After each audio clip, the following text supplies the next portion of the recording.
Chers amis, bonjour à tous et à toutes. Voilà, donc nous allons partager aujourd'hui la vision de l'Église et la vision d'un chrétien. Voilà. Donc une vision, c'est important d'avoir une vision, hein, parce que, comme dirait l'autre, eh bien, sans vision, on va nulle part, hein. Donc, faute de vision, faute de connaissance, le peuple périt, nous dit la Bible. Voilà, donc celui qui veut faire quelque chose ou partir quelque part, forcément, il a une vision, hein. Si vous vous engagez dans la course du Vendée Globe, eh bien, vous avez une vision. La vision, c'est soit de finir la course ou peut-être de la gagner. Voilà, mais vous avez une vision, parce que si vous n'avez pas cette vision-là, évidemment, vous le faites pas. Voilà, donc on va voir maintenant dans la Bible quels sont les gens qui avaient des visions et ce qu'ils ont fait, évidemment, et ce qui les a aidés, justement, cette vision les a aidés à accomplir la mission et l'œuvre qu'ils ont faite. On voit par exemple Moïse. Eh bien, Moïse avait une vision, il avait reçu une vision, hein, sa vision, il l'avait reçue de Dieu dans le buisson ardent.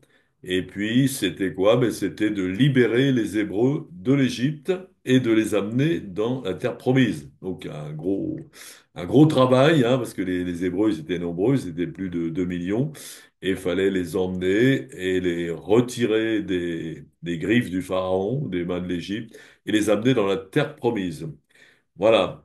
Mais il nous est dit dans l'Épître aux Hébreux, chapitre 11, verset 24, c'est par la foi que Moïse, devenu grand, refusa d'être appelé fils de la fille de Pharaon, aimant mieux être maltraité avec le peuple de Dieu que d'avoir pour un temps la jouissance du péché, regardant l'opprobre de Christ comme une richesse plus grande que les trésors de l'Égypte, car il avait les yeux fixés sur la rémunération. Hein. Donc la rémunération, eh bien, c'était tout le bénéfice qu'il pourrait avoir de cette vision quand il aura accompli parfaitement sa mission. Et il dit que Moïse avait les yeux fixés sur cette rémunération. C'était évidemment l'entrée dans la terre promise. D'ailleurs, il n'a pas pu y rentrer lui-même parce que voilà, à part de quelques fautes qu'il a fait à la fin. Mais et d'ailleurs, la majorité du peuple n'a pas pu rentrer dans la terre promise, cette génération en tout cas, et sauf deux personnes, Josué et Caleb, qui étaient des hommes de foi et qui ont pu entrer et faire rentrer les autres dans la terre promise. Voilà, donc, alors, Dieu avait un but, une mission à confier à Moïse, et cette mission, c'était de libérer les Hébreux, hein, qui souffraient donc en esclavage en Égypte. Et puis Dieu avait dit, j'ai entendu leurs cris, leurs gémissements, leurs pleurs. Donc certainement pendant toutes ces années, les Hébreux ont dû prier, souffrir, se tourner vers Dieu pour une libération. Et elle est arrivée. Pas tout de suite, hein. Et dans quel but d'ailleurs Dieu voulait libérer ces gens? Eh bien, dans Exode 8, chapitre 8, verset 1, il nous est dit, l'Éternel dit à Moïse, va vers Pharaon et tu lui diras, ainsi parle l'Éternel, laisse aller mon peuple afin qu'il me serve. Voilà. Donc la vision de Dieu, c'était que les Hébreux puissent servir Dieu. Voilà. Et évidemment, c'était difficile en Égypte de le faire. Pourquoi? Parce qu'ils étaient esclaves, ils étaient assommés par le travail, donc ils devaient faire des briques avec de la paille, avec de l'argile, et ils étaient donc entourés par des gens qui les fouettaient, qui voulaient le rendement maximum. Donc, ils n'avaient plus de temps pour servir Dieu, et ils avaient peut-être même pas l'énergie de prier. Voilà. Hein, et c'est comme ça, en fin de compte, vous avez aussi beaucoup de pays dans le monde où les gens sont persécutés, les gens n'ont pas le droit de se réunir dans un lieu, ils n'ont pas le droit d'apporter l'évangile dehors, ils n'ont pas le droit aussi de dire qu'ils sont chrétiens, etc. Donc, c'est très difficile pour eux. Ils ont besoin aussi de libération, ces gens-là, pour servir Dieu. Voilà. Donc, ils étaient tous appelés à servir Dieu. C'est pourquoi donc Dieu voulait les libérer. Voilà. Et de la même façon, nous, je veux dire l'humanité tout entière, est prisonnière du diable, hein, et prisonnier de vice, prisonnier du péché, prisonnier de tout ça. Et justement, la même vision, hein, ben, Dieu veut nous libérer pour qu'on puisse le servir, hein, parce que quand on est sous les chaînes, quand on est sous les différentes addictions, eh bien, on est esclave de toutes ces choses, on est esclave du péché, et donc on n'a pas le temps, évidemment, de faire autre chose. Mais Dieu est bon et miséricordieux, il veut nous sauver, comme il a voulu sauver les Hébreux dans la terre promise. Voilà, donc n'importe quelle personne qui veut marcher avec Dieu doit avoir sa vision. Sa vision, on la reçoit de Dieu, hein. Le but qu'il a, c'est Dieu qui fixe donc sa mission. Et Paul, l'apôtre Paul, par exemple, avait une vision. Il avait reçu une vision, hein. Et c'était quoi sa vision? Eh bien, on trouve ça dans Actes 9, 15. Mais le Seigneur lui dit, donc il parle à Ananias, un des disciples, va, car cet homme, Paul, est un instrument que j'ai choisi pour porter mon nom devant les nations, devant les rois et devant les fils d'Israël, et je lui montrerai tout ce qu'il doit souffrir pour mon nom. Donc, quelque part, une vision grandiose, hein, donc, aller porter le nom de Jésus devant les nations, devant les rois, devant les fils d'Israël, devant le monde entier, finalement. Mais il y a un prix à payer, bien sûr. Je lui montrerai tout ce qu'il doit souffrir pour mon nom, et on sait combien Paul a souffert. Il a été lapidé, il a été en prison, il a été persécuté, souvent. Voilà, donc la mission de Dieu, de Paul par contre, donc elle est définie, Paul le dit lui-même dans l'Épître aux Romains chapitre 1 verset 1, Paul, serviteur de Jésus-Christ, appelé à être apôtre, mis à part pour annoncer l'évangile de Dieu. Voilà, donc sa mission, on était clair, c'était évangéliser donc le monde entier, hein. D'ailleurs, à un moment donné, il dit, bon, il est vraiment fixé sur ce travail, et il dit lui-même, ce n'est pas pour baptiser que le Christ m'a envoyé, c'est pour annoncer l'évangile. C'est très clair. Donc, la mission, la vision de Dieu, c'est le salut des âmes du monde entier, et bien sûr son salut à lui. On va trouver un autre verset donc qui caractérise la mission de Paul, 1 Corinthiens 9, 16. Si j'annonce l'évangile, ce n'est pas pour moi un sujet de gloire, car la nécessité m'en est imposée, et malheur à moi si je n'annonce pas l'évangile. Voilà. Donc, quand on reçoit une mission de Dieu, c'est sérieux, hein, et il faut la faire, il faut s'engager. Sinon, il nous arrive des problèmes, des bricoles, hein. Pas si certains d'entre vous savent ça, mais vous avez donc un grand peintre hollandais, Van Gogh, qui a fait des tableaux magnifiques, des tableaux qui valent des millions d'euros ou de dollars. Mais d'ailleurs, lui, n'en a vendu aucun. Alors, il était comme sous une malédiction, Van Gogh, puisque sa première mission au départ, c'était d'annoncer l'évangile, hein. Et il a commencé à le faire dans la ville de Rotterdam, tous ces coins-là, et il a annoncé l'évangile. Puis à un moment donné, il a eu des problèmes avec de l'Église, avec des gens avec lesquels il n'était pas d'accord, et il a tout envoyé balader, et il a complètement arrêté.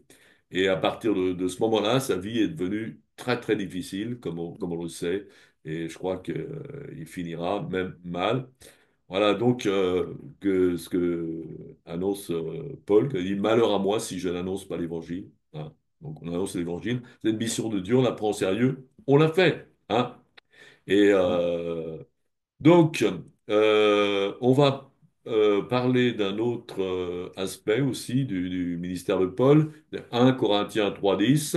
Selon la grâce de Dieu qui m'a été donnée, j'ai posé le fondement comme un sage architecte et un autre bâtit dessus, mais que chacun prenne garde à la manière dont il bâtit dessus.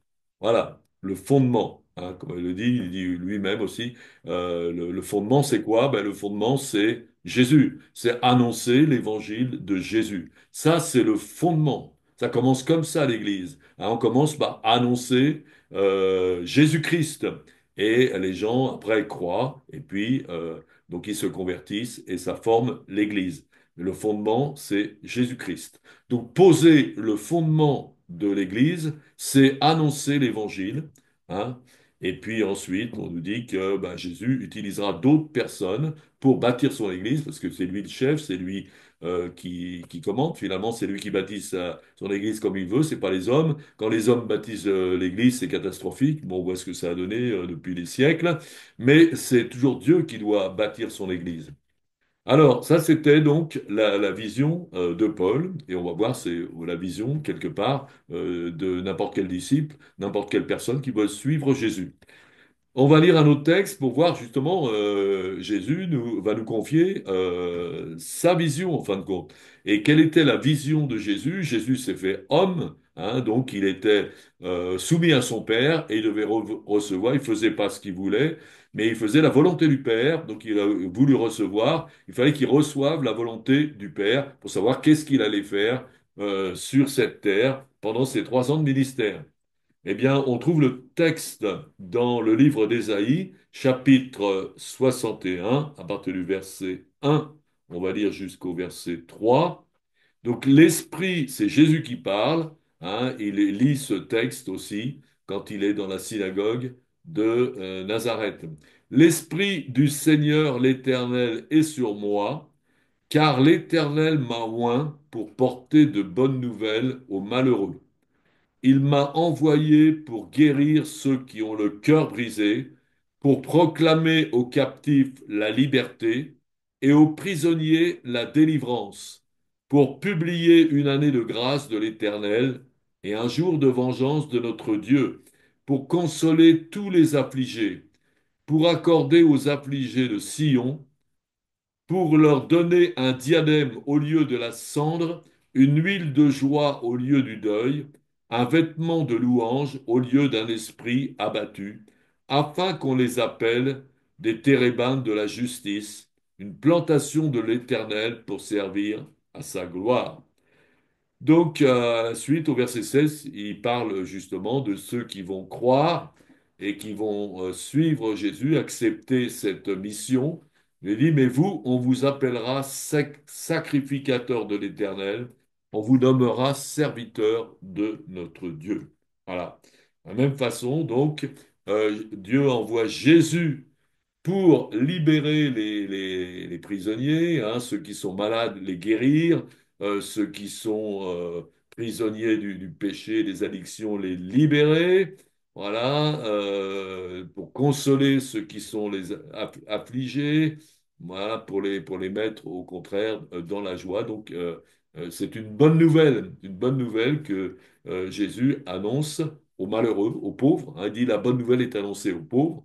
D'ailleurs, si vous lisez l'Évangile, vous voyez que beaucoup de gens qui suivaient Jésus, bon, c'était pas des riches, hein, c'était pas des gens importants, mais c'est des gens qui étaient, c'est le peuple, le peuple bas qui souffrait et qui avait vu justement en Jésus leur sauveur. Voilà, donc la vision de Jésus, d'après ce texte, c'était donc porter de bonnes nouvelles aux malheureux, hein, ce qu'il a fait, apporter la guérison, ce qu'il a fait, vous lisez l'Évangile, hein, et il m'a envoyé pour guérir ceux qui ont le cœur brisé, apporter la délivrance, hein, proclamer aux captifs la liberté. Nous sommes donc enchaînés quelquefois aussi par des démons et nous avons besoin de libération. Et aux prisonniers, la délivrance. Et puis aussi, faire des disciples, hein. Jésus est venu faire des disciples. Voilà, donc ça c'est la vision qui a été donnée à Jésus lui-même. son père, donc dans ce texte, Ésaïe 61, vous pouvez lire tout le chapitre d'ailleurs. Et puis, Jésus transmet une vision à ses disciples, hein, les gens qui le suivaient, les apôtres, et puis les disciples, et puis finalement tous les disciples, tous ceux qui seront par la suite disciples de Jésus-Christ. Alors, donc on peut lire dans l'évangile de Marc, chapitre 16, versets 15 à 17. Et puis il leur dit, Jésus, allez par tout le monde et prêchez la bonne nouvelle à toute la création. Ouais. Donc, celui qui croira et qui sera baptisé sera sauvé, mais celui qui ne croira pas sera condamné. Voici les miracles qui accompagneront ceux qui auront cru. En mon nom, ils chasseront les démons, ils parleront de nouvelles langues, ils saisiront des serpents. S'ils boivent quelque breuvage mortel, il ne leur fera point de mal. Ils imposeront les mains aux malades et les malades seront guéris. Donc, voilà ce qu'ils devaient faire. Voilà donc la vision de ce que les disciples devaient faire. Et c'est pas fini. On a encore un passage dans Matthieu 28, à partir du verset 18. Jésus s'étant approché leur parla ainsi, Tout pouvoir m'a été donné dans le ciel et sur la terre. Allez, faites de toutes les nations des disciples, hein, les baptisant au nom du Père, du Fils et du Saint-Esprit, et enseignez-leur à observer tout ce que je vous ai prescrit. Et voici, je suis, avec vous tous les jours jusqu'à la fin du monde. Voilà, donc voilà, ils ont reçu une mission complète. Les disciples reçoivent une mission complète. Quand vous êtes disciple, hein, on verra comment on peut devenir disciple. Mais quand vous êtes un disciple de Jésus, quand vous voulez suivre Jésus, eh bien, vous recevez une vision, vous recevez une mission. Premièrement, annoncer la bonne nouvelle au monde entier, guérir les malades, chasser les démons, quand il y en a évidemment, quand les gens sont malades. Faire des disciples. Voilà, donc c'est la mission de n'importe quel chrétien, c'est la mission de l'Église en général, qui a été donnée par Jésus, il n'y en a pas d'autre. Voilà. Alors maintenant, on va voir évidemment qu'est-ce que c'est qu'un disciple. Hein, ben, un disciple, en principe, c'est quelqu'un qui suit un maître. Hein, c'est exactement ça. Et Jésus, d'ailleurs, l'explique lui-même. Il dit, le disciple n'est pas plus que le maître. Mais tout disciple accompli sera comme son maître. Donc le disciple, eh bien, il cherche à devenir comme son maître. Et il va faire un disciple. Si vous voulez savoir ce que c'est qu'un chrétien, ce que doit faire un chrétien, ben, un chrétien fait la même chose que Jésus. Doit faire la même chose que Jésus. Annoncer la bonne nouvelle, guérir les malades, chasser les démons, faire les disciples. Voilà. Bon, c'est pas toujours on appelle un chrétien, c'est pas toujours ce qu'on fait, hein. Mais c'est ça qu'il faut faire. Voilà. Alors, comment est-ce que nous reconnaissons d'ailleurs un véritable disciple de Jésus-Christ quand il fait la même chose que Jésus? Si on voit quelqu'un faire la même chose que Jésus, dire bah oui, tiens, c'est disciple de Jésus. D'ailleurs, c'est comme ça que le mot chrétien est venu. Donc, ce n'est pas les chrétiens eux-mêmes qui se sont appelés chrétiens, mais c'est les gens de l'extérieur. Ils les ont appelés chrétiens parce qu'ils les voyaient faire comme Christ. Voilà. Il les voyait annoncer la bonne nouvelle, guérir les malades, chasser les démons. Et donc, au début de l'Église primitive, les gens ont appelé chrétiens, donc tous ces gens qui faisaient la même chose et qui annonçaient la bonne nouvelle et qui faisaient des miracles. Voilà. Alors, comment est-ce qu'on peut devenir un disciple? Un chrétien, finalement, un vrai chrétien, hein. Chrétien, maintenant, ça ne veut plus rien dire. Des tas de gens sont chrétiens parce que, bon, ils sont nés dans une famille chrétienne ou ils vont à la messe ou au culte ou je sais pas. Bon, Jésus n'a jamais annoncé aller à la messe tous les jours et ou tous les dimanches. Enfin, bon, ça c'est les hommes qui ont inventé leur petite soupe, leur petite tradition, leur petite religion. Mais, en fin de compte, Jésus lui-même nous donne trois étapes par lesquelles on doit passer pour devenir un véritable disciple. Alors, la première étape, évidemment, comme on a vu, c'est le fondement, c'est la foi en Jésus-Christ, le Fils de Dieu, mort pour nos péchés et ressuscité des morts. Hein. Alors cette foi-là, c'est Dieu qui la donne. C'est miraculeux. En fin de compte, il nous faut faire une rencontre avec Jésus. Et c'est Jésus, c'est Dieu qui prend l'initiative. C'est Dieu qui nous attire, c'est Dieu qui nous révèle qui est Jésus. Et ça, c'est une expérience à faire. Hein, c'est pas parce que vous êtes né dans une famille chrétienne que vous avez fait cette expérience, forcément. Il faut la faire. Hein, même, on voit le philosophe Blaise Pascal, qui était donc tradition chrétienne, tout ça, et puis qui a écrit pas mal de choses là-dessus.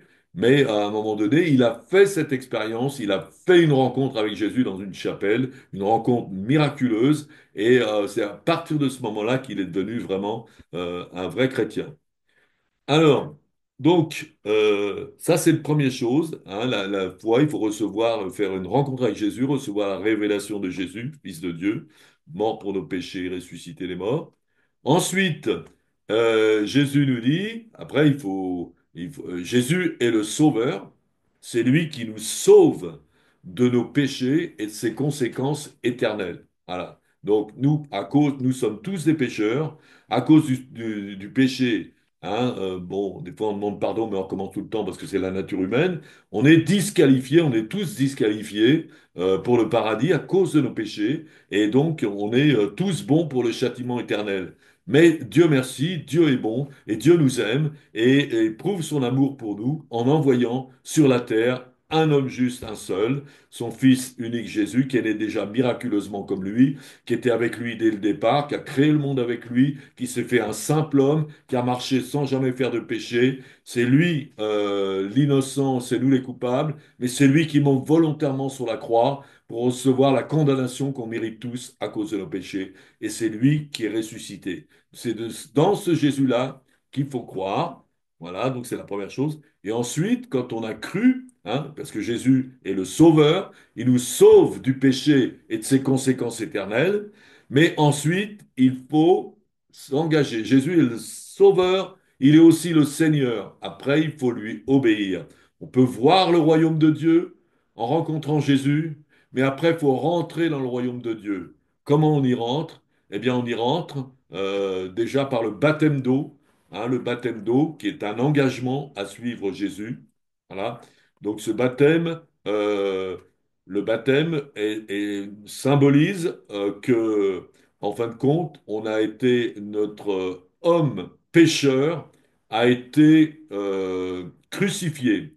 C'est pour ça qu'on plonge quelqu'un dans l'eau complètement, pas mettre trois gouttes sur un front, mais c'est vraiment, on symbolise que quand Jésus est mort sur la croix, nous sommes morts avec lui. Et le fait de se faire baptiser, on se met au fond de l'eau, on se fait baptiser par immersion, suppose que notre homme pécheur, eh bien, il est mort.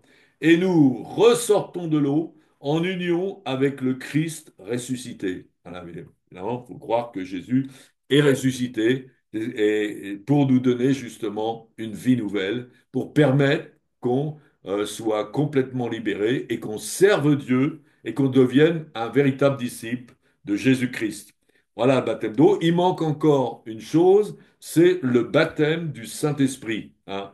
Alors, Jésus est passé par ces étapes-là. Bon, évidemment, il n'avait pas besoin de croire en lui, mais bon, il savait qu'il était le Fils de Dieu. Mais il s'est fait baptiser pour s'engager à servir son Père. Et quand il est sorti de l'eau, il a reçu le Saint-Esprit. Et donc, nous devons aussi être baptisés du Saint-Esprit. Hein. Il est dit, donc Jésus dit à Nicodème, à moins de naître d'eau et d'esprit, tu ne peux rentrer dans le royaume de Dieu. Rentrer dans le royaume de Dieu, bien, c'est marcher avec Jésus.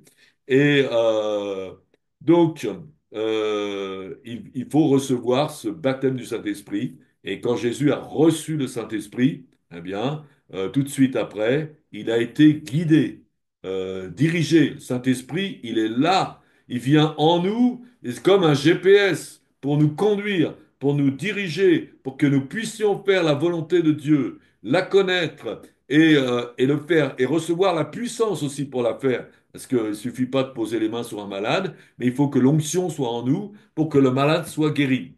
Voilà. Alors, euh, donc quand on est devenu un disciple de Jésus, eh bien, on fait quoi? Eh bien, on fait la même chose que lui.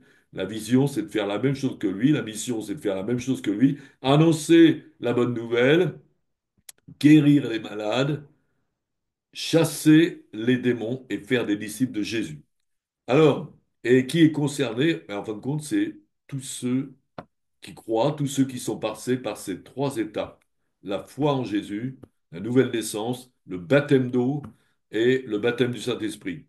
Donc on va lire maintenant dans la deuxième épître aux Corinthiens, chapitre 5, à partir du verset 17. Si quelqu'un est en Christ, il est une nouvelle créature. Les choses anciennes sont passées. Voici toutes choses sont devenues nouvelles. Et tout cela vient de Dieu, qui nous a réconciliés avec lui par Christ et qui nous a donné le ministère de la réconciliation. Voilà, elle dit que si nous sommes en Christ, nous sommes une nouvelle personne, une nouvelle créature. Hein, nous sommes le pécheur qu'on était est mort avec Jésus sur la croix.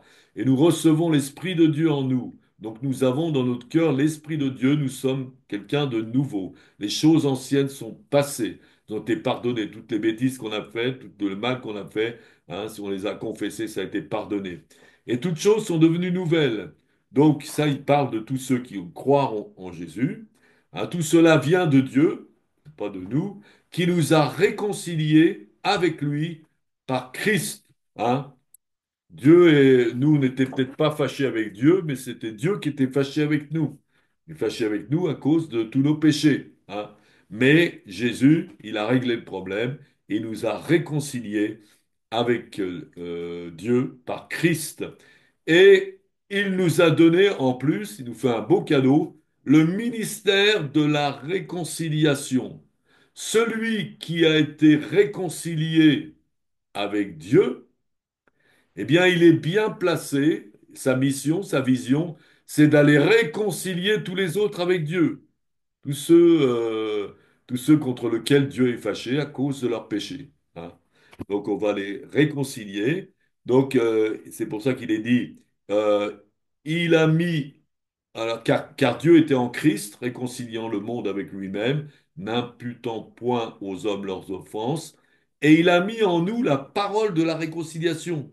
Alors on a pu l'excuse de dire, mais moi je ne sais pas parler aux gens. Si, parce que si tu crois au Christ, et si tu t'es fait baptiser dans l'eau et tu as reçu le baptême du Saint-Esprit, eh bien tu as en toi la parole de la réconciliation. Cette parole qui vient du Saint-Esprit, qui te dira ce qu'il faut dire. Voilà. Donc nous faisons donc les fonctions d'ambassadeurs pour Christ, comme si Dieu exhortait par nous. Nous vous en supplions, hein, on va dire au nom de Christ. Voilà, il faut insister pour cette parole parce que évidemment c'est important que les gens soient réconciliés avec Christ. Parce que s'ils meurent sans être réconciliés avec Christ, c'est pas le paradis, c'est le châtiment éternel. Hein. Donc on souhaite ça à personne. Voilà, donc c'est pour ça qu'il faut faire tout ce qu'il faut. Hein. Une fois, j'annonçais l'évangile comme ça à un monsieur qui râlait, il dit ouais, me cassez pas la tête avec ça, ceci, cela. On dit oh, allez parler à d'autres. Et je lui dis monsieur, hein, quand on voit quelqu'un qui marche et qui va en direction de l'abîme, si on a un peu d'amour, un peu de compassion, on cherche à l'arrêter par tous les moyens et lui faire changer de cap. Eh bien, c'est ça que nous sommes censés faire, nous les chrétiens, c'est détourner les gens qui sont en route pour le châtiment éternel et pour les mettre en route vers la vie éternelle avec Jésus, pour la vie éternelle. Voilà, donc tous les disciples ont reçu la même mission. La même mission, c'est-à-dire réconcilier les hommes avec Dieu. C'est pas simplement celui qui est prêtre ou pasteur et c'est son boulot ou évangéliste. Non, c'est tous ceux qui ont cru en Jésus euh, par révélation, qui se sont engagés avec lui dans le baptême et qui ont reçu le baptême du Saint-Esprit. Voilà. Donc la mission d'un chrétien, c'est de réconcilier les gens avec Dieu. Hein. prêcher la bonne nouvelle, guérir les malades, chasser les démons, etc. Alors, est-ce que c'est ce que les gens font dans les églises? Bah, la plupart du temps, non. Pourquoi? Parce que maintenant, les églises, on a fait une tradition et puis on est bien loin de la vision que Jésus a lui-même accomplie et a donnée aux disciples. Hein? Les gens, être chrétiens, bon, bah, on va à l'église de temps en temps, à Pâques ou à Noël, ou un peu plus des fois, on s'assoit en attendant que ça se passe. Hein? Bon, mais c'est quoi ça? Je veux dire, ça sert à rien. Hein? Je veux dire, c'est pas du tout ce que Dieu demande. Dieu nous demande, au contraire, de le suivre et de faire comme lui. Voilà, je me souviens d'une fois, on avait fait un camp d'évangélisation pour apprendre aux gens à évangéliser, justement, aller dans les rues pour parler avec quelqu'un, parce qu'au départ, les gens, ils ont peur. Ah bah oui, voilà, c'est pas mon truc et tout. Donc, il faut leur montrer. Hein, faut leur montrer comment on fait. Hein. Pas seulement, comment dirais-je, donner un enseignement théorique, mais pratique. Hein. Et je me souviens d'un couple qui était un couple de pasteurs. Il y avait le pasteur avec sa femme et qui était venu à notre camp d'évangélisation pour apprendre à évangéliser, pour sortir dans les rues et pour aller parler aux gens. Donc voilà, donc tout le camp pendant une semaine. Alors moi je sortais avec les uns, avec les autres, je leur montrais comment on faisait, etc. Et donc je me rappelle de cette femme de pasteur qui, à la fin de la semaine, elle était complètement dans la joie, et elle parlait aux gens, elle voyait les gens qui croyaient, elle était heureuse comme tout, elle était formidable, et elle nous a dit en venant, oh, c'était incroyable. Ça fait 20 ans que je suis femme de pasteur et qu'on s'occupe d'une église avec mon mari. Mais pour la première fois depuis 20 ans, pendant cette semaine, j'ai eu vraiment l'impression de servir vraiment Dieu. Voilà. Bon, c'est un peu malheureux, mais c'est comme ça, hein, parce que dans l'Église, un pasteur, il n'est pas là pour enfermer les gens dans l'Église, hein. Il est dit d'ailleurs que le bon berger, il ouvre la porte de la bergerie et il sort et il amène les brebis dehors. Pourquoi? Pourquoi le berger, il amène les brebis dehors? C'est parce que c'est dehors qu'il y a les champs. C'est dehors qu'on peut manger. C'est là qu'il le conduit dans les verts pâturages et dans les eaux paisibles pour boire et pour manger. Eh bien, c'est la même chose. Le pasteur ne doit pas enfermer les chrétiens dans son église, mais au contraire leur donner la possibilité de sortir. Hein, et ils vont sortir pour quoi faire? Eh bien, justement pour annoncer la bonne nouvelle, hein, aux gens du dehors qui ne connaissent pas, pour guérir les malades, pour chasser. Et c'est ça qui leur donnera une vraie nourriture. C'est comme ça qu'ils seront remplis de l'esprit. C'est comme ça que les chrétiens seront forts et nourris. Jésus lui-même, quand il était en train d'évangéliser la Samaritaine, disait, ma nourriture, c'est de faire la volonté de mon Père. Parce que les disciples étaient là, ils avaient été chercher à manger au village, ils voulaient, tiens, mange quelque chose, maître, et tout. Il dit, non, non, j'ai une autre nourriture que vous ne connaissez pas, que j'ai mangée. Ah bon? Puis il ne comprenait rien, quelqu'un lui a donné à manger, c'est quoi? Mais non, et il dit, ma nourriture, c'est de faire la volonté de mon maître. Quand on remplit sa mission, quand on évangélise, quand on prie pour les malades, quand on apporte la bonne nouvelle, eh bien, nous sommes nourris, nous sommes fortifiés spirituellement, nous grandissons, hein, et nous pouvons le faire toujours de mieux en mieux. Plus on va annoncer l'évangile, plus on va être fortifié et plus on va pouvoir le faire. Hein, donc ça, il faut commencer. Comme on dit, c'est en forgeant qu'on devient forgeron. Hein, mais si vous restez tout le temps, soit dans l'église ou soit chez vous, sans aller parler aux gens, évidemment, vous verrez pas grand-chose. Et non, au contraire, faut sortir. Alors, d'ailleurs, il y en avait un qui avait compris ça tout de suite, c'était l'apôtre Paul.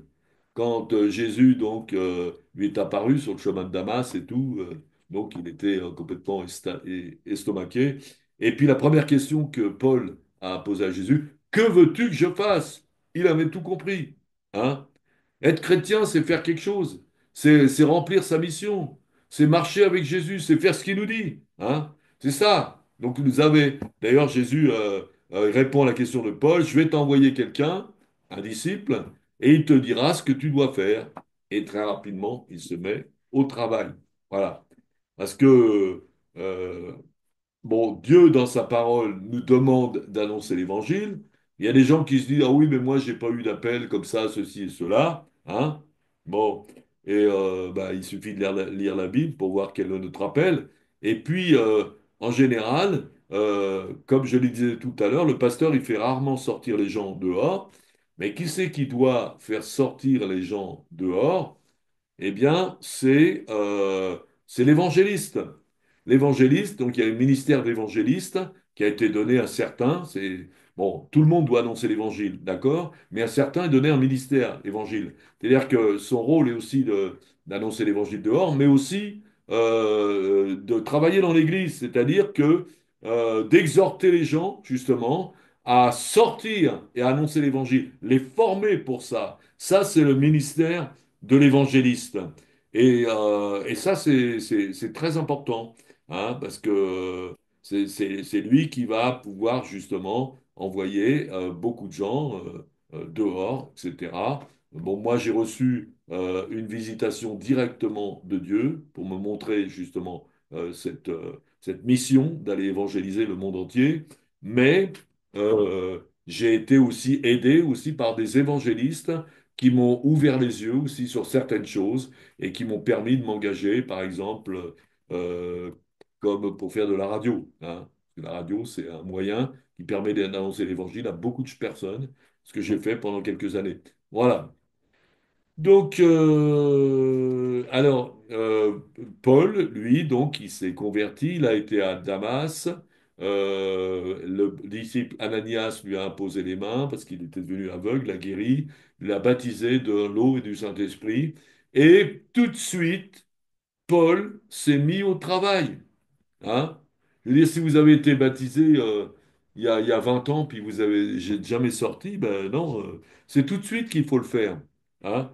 Et donc, il est écrit que Saul resta quelques jours avec les disciples qui étaient à Damas. Aussitôt, aussitôt, aussitôt, hein? Vous voulez travailler, servir Dieu, c'est aussitôt. Il prêcha dans les synagogues que Jésus est le Fils de Dieu. Voilà.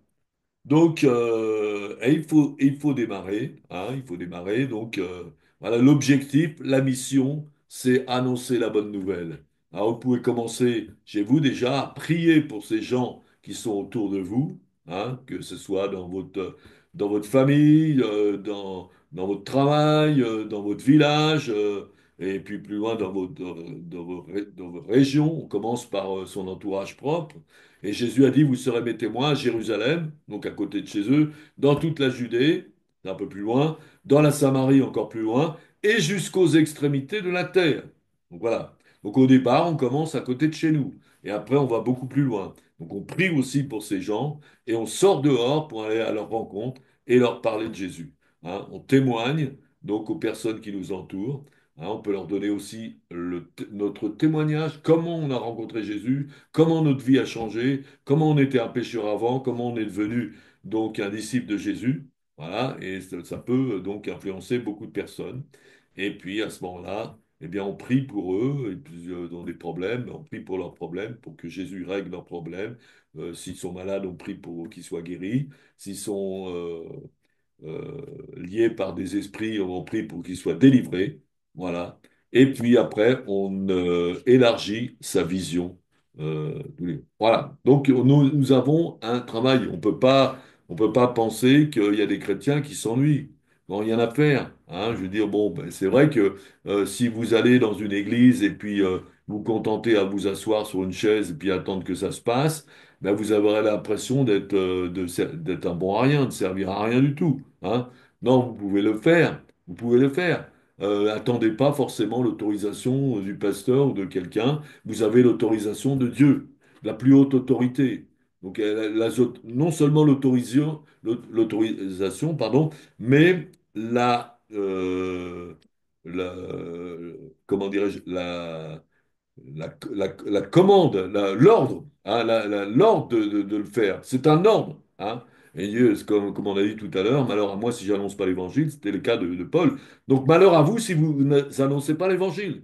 Vous sortez et vous y allez. Hein, et vous faites aider si il y a des gens à côté de vous qui peuvent vous aider. Et voilà. Et puis vous le regretterez pas parce que c'est une vie remplie. Et là, on voit vraiment qu'on est en train de servir Dieu. Et le Saint-Esprit est là. Et on est rempli de paix et de joie. Voilà, ben, je vous souhaite à tous que la bénédiction maintenant soit sur vous tous qui m'entendez. Et vous aussi maintenant, vous avez cru en Jésus. Eh bien, si vous n'êtes pas encore baptisé, faites-vous baptiser. Voilà. Recevez également le baptême du Saint-Esprit et commencez le travail. Allez dehors, allez parler de Jésus aux autres, allez donner aussi votre témoignage et puis commencez votre travail autour de chez vous. Au nom de Jésus, Amen. Et je brise tous les liens qui sont sur vous maintenant, au nom de Jésus. Soyez libérés, que l'onction maintenant d'évangélisation soit sur tous ceux qui m'écoutent, au nom de Jésus. Amen.